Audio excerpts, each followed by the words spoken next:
So I'm talking about scaling AR across the enterprise. Everyone who wants to talk about Vuforia Shark, we are at booth 205, and you can see a lot of live demos. Okay, so we just heard it. There are big numbers out for augmented reality in the enterprise. Everyone believes by like 2025, it's a multiple billion dollar business. And yesterday I heard someone saying the big five are in.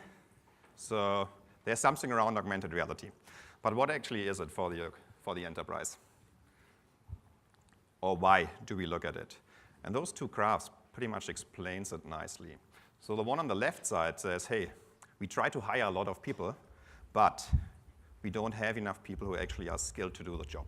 So there's a growing gap between job openings and people who have the skills. So we need to help them. We need to train these people. We need to augment the skills so they can actually fill the job openings and do the job. And the other one says the productivity growth is the lowest. Now, we heard earlier in the presentation, you touch your smartphone 2,600 times a day. So that might be a reason why productivity growth is pretty low. But to be honest, there's much more.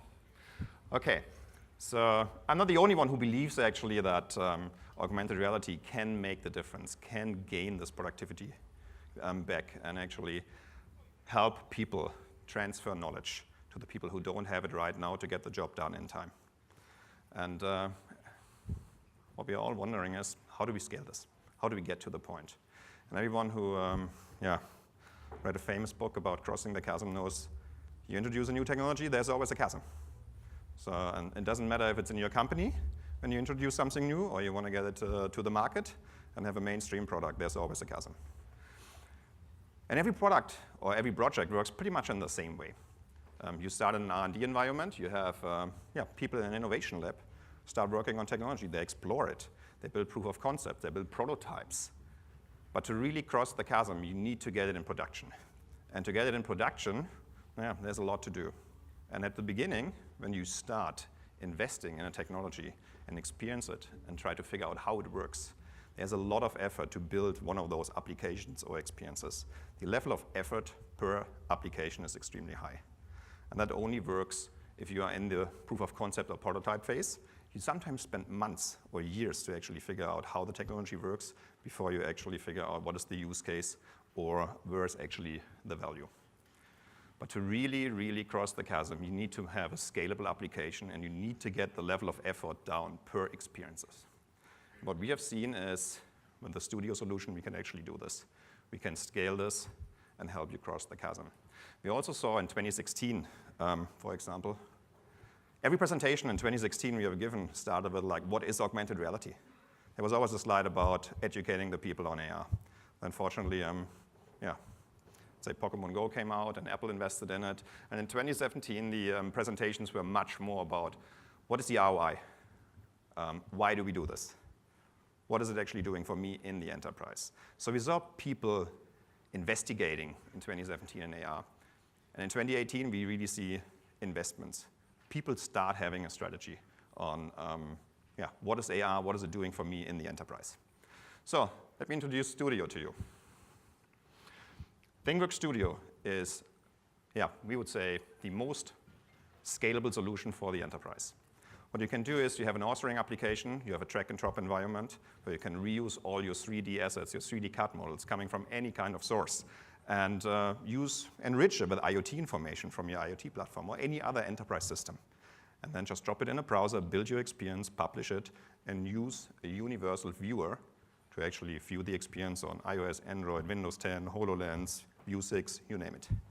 How does it look like?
yeah, every good video ends with like the globe and the world. It's actually amazing what marketing can do when you apply for the Auggie Awards. Saves me a lot of time because I got a video in like 60 seconds. I can show you what Studio is, but it's actually much more. You have seen model targets, you have seen spatial tracking, you have seen the SLAM-based approach, you have seen a drag and drop environment, you have seen all the advanced tracking technologies, native IoT integration from ThingWorx in this case, a universal viewer on multiple devices, but there's so much more which make a tool enterprise ready. Certified hosting. In the earlier presentation we heard about hosting. Is it secure? Is it safe? What about my privacy? So you need to have a certified hosting environment. Some people want to have it on premise. So it needs to be a lot of flexibility. It needs to be localized. There's so much more to actually be enterprise ready. But what do people do with it? So in the last 2 years, we spent a lot of time building out a free trial and asking you, what do you think where the value is? And we came up with a framework of use cases across the value chain. And we see a lot of, if you look at the numbers in design, manufacture, sell, market, and service, it's equally distributed. It's all between 17 and 80%. But if you drill down on the next level, what people really want to do is, if you drill down, what we can see is there's a lot of activity in service, in manufacture, and sell and market. And pretty much you can say, hey, we want to show people how to do certain things. So visualize as well as work instructions and remote assistance. Those capabilities are the most common capabilities, what people ask for and where they see the biggest value right now in the enterprise. Let's look a little bit closer. So from a value perspective, that's what you guys tell us where it is. My team is looking into how do we build this out. So we look at the same use case and say, like, what do we need to provide you from a technology perspective? And all of those use cases run on certain hardware. Obviously, they need different mapping or tracking technologies. Some of them need like SLAM-based tracking. Others, you need to lock it into the model, especially if you go into the aftermarket. All the service operations, training, all of that needs model targets. So you want to lock in the augmentation onto the physical product. The implementation approach is pretty interesting as well. I mean, in the last couple of years, a lot of us actually built out applications. They use an SDK. They build the application by yourself. You'll do it yourself. The next level up is obviously, we have a scalable platform. So you have a platform which integrates into all of your systems and takes the content, publishes it to a template, and see it on any kind of device. Make it scalable across the enterprise. And then there are ready to deploy technologies where you just go to the App Store, download an app, have an enterprise system in the background. Pretty much put your credit card in and get it up and running. So when we look at those use cases, they look quite different. And this thing is not working too well. Okay. So what you can see is pretty much all of them are somewhere on the AR capabilities between visualize and instruct. Most of the value use cases are not in the interact area. But everything else is pretty distributed across all the capabilities and the requirements, which makes it obviously very difficult to have a solution developed by yourself if you wanna do it yourself. Okay, let me give you some examples. This is a customer of ours called Sysmex. And Sysmex makes blood analyzers. And those blood analyzers are connected, so they report an error code. There's a service technician needs to go out, needs to fix it. What Sysmex did is actually they said, hey, there are certain error codes the operator can fix. So why not tell him how to do it? The blood analyzer is a $100,000 device, and it comes with an iPad anyway. So let's use augmented reality and get certain aspects or certain error codes resolved by the operator. And the outcome is actually that the operator or whoever buys this blood analyzer for the lab says, you know what, I have a lot less downtime. I work with a customer or a company actually who provides instructions, who works with the most modern technology. So it's really a service upsell as well, and the customer has a better feeling of, why do I do this? Why do I use augmented reality? And actually, why do I buy a Sysmex product instead of a different one? So that's a pretty good example. This is Vuforia Chalk, an easy-to-use, powerful support tool that allows your workforce to collaborate in real time, anywhere. Chalk enables your workforce to connect for support or training. First, employees can share a live view of their workspace with an expert or coworker. The waste valve here. Now that that's closed, you can turn on your surface wash valve, which is here. Okay, got it. Both people can draw on the world and work together as if they are together. And thanks to Vuforia augmented reality technology, your annotations stick exactly where they're drawn, even when you move around as you work. In fact, you can pause the live view to draw easy-to-follow, multi-step instructions. With Chalk, simple instructions help you solve complex problems, quickly and effectively. Yeah, remote expert guidance, a very common use case. Pretty much everyone is asking for. It needs to be a deployment-ready solution. If you want to test it out, we have this as the booth for you, booth 205. The next use case, and I want you to PTC's mixed look at reality the numbers. solution has allowed us to drag and drop our 3D models that we already have to create guided work instructions to deliver to our production floor in hours and at 1/10 of the cost. We develop a step-by-step guide that lets the assembler completely assemble the battery. You're not looking at this in 2 dimensions anymore on a screen that's far away from you. It's right in front of you. The HoloLens has really become beneficial in allowing us to train new people on this product 30 to 40% more efficiently. Using the HoloLens, I was able to cut my assembly time in half. We can understand and we can learn so much faster, efficiently, feel a part of this process. So we heard earlier, we need numbers. Here are a lot of numbers, and they are real. One of our customers, BAE System, builds some batteries for buses. And you heard, assembly time is cut in half. The training time is 30 to 40% faster. And together with PTC's technology as well as Microsoft technology, BAE is able to actually scale this up and achieve those benefits in the assembly process and work instructions. And the last example I have is a design example. So you take the design and you visualize your product in the environment. Pretty much everyone knows this. If you buy furniture, if you develop something for a client, if you're a tier 1 supplier for, let's say, an OEM, and you want to see how your product fits in, how it is visualized, this is the way to do it, right out of a CAD solution. Just push a button and visualize it, demonstrate how it looks in my environment. It's a very, very common use case. So there is a lot of value for augmented reality in the enterprise.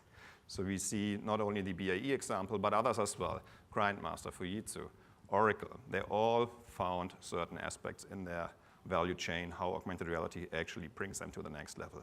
So maybe customer engagement, because the customer can suddenly see it. We had a presentation from BMW yesterday, and that 25% of the people who actually look at the i3 or i8 in their application actually go to the buying sheet. They click on the link and configure the car. I don't know how this turns into revenue, but at the end of the day, it's a pretty good number to say this technology is successful in the enterprise. Okay. What I want you to take away when you leave that session are the following points. What we have seen over the last 2 years is, and more people do it, you gotta have an AR strategy. Every organization needs that. And an AR strategy does not mean I buy a device and then I figure out what to do with it. It always starts with the value. It starts with the value on the ROI. So when we think back about the graph on the right side, it starts in the innovation lab. But what you also have to do is obviously get the business on board. So when you want to cross the chasm, you really have the business owners and the IT department in, so they can help you defining the ROI, the value, and then you figure out how the technology works for that, or what is the best technology. What we saw as well is content is absolutely critical. It's king. It's the key. If you don't have content, the best AR platform doesn't help you. So content and the content pipeline is king, as well as having a scalable solution deployed on every device. Because depending on your use case, you don't control what device your end users use, especially in the sales and marketing area. Secure platform. If you want to have production scale, your platform needs to be integrated in all your business systems. It takes data maybe out of your configurator, takes data out of the IoT system. You have to have a platform which plugs into those, takes the data and publishes it. So that's very, very important. It needs to be secure. It needs to, have all the privacy stuff going on. And the last thing, or the last 2 things which I really like is last year we talked a lot about tracking. We talked a lot about what is Apple doing, what is Google doing. We talked about ARKit and ARCore, and we talked about model targets, and I have to have this and that and whatever. You need all of it. Depending on what your use case is, you need every single tracking technology. For some use cases, you need SLAM-based tracking. For the other one, you need model targets. Depending on where you are in your value chain, you want to have this all. So you got to pick a platform which actually supports you with all of those different kinds of mapping and tracking. And then the last one, which we had to learn as well, you got to move fast. AR is different. Developing against the real world is different than actually writing an application for a mobile device or for desktop. And the industry is moving very, very, very fast. So we got our release cycle down from 1 year to 28 days. We're releasing every 28 days just to keep up with the market. And you got to have to do the same thing, because if everyone is moving that fast, if you spend like 6-9 months on a specification, yeah, your specification is already old before you wrote the first line of code. So you got to move fast. Thank you very much. So if you want to...